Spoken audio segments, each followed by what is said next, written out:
Assalamualaikum warahmatullahi wabarakatuh. Nami kula Delvia Octaviana Dwi Putri saking SDN Wirun Tunggal.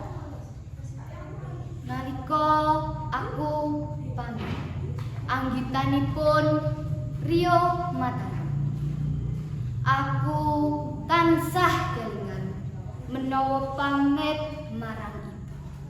Saben ing dalan lemah sing saben dina tak lewati menawa budal lan mulih sekolah. Ibu ngelos rambutku kanthi paningal kang bening. Ngger budal lo ngudi ilmu kanggo sang besok. Ibu mung bisa nyangoni pangestu. Dadiya generasi kang miguna.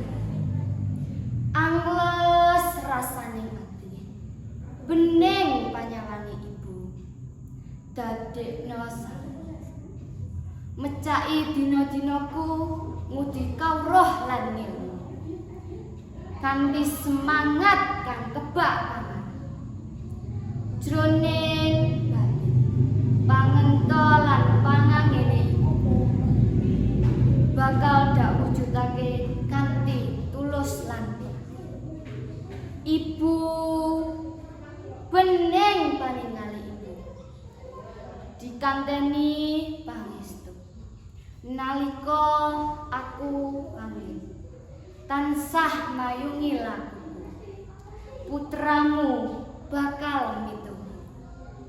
Wassalamualaikum warahmatullahi wabarakatuh.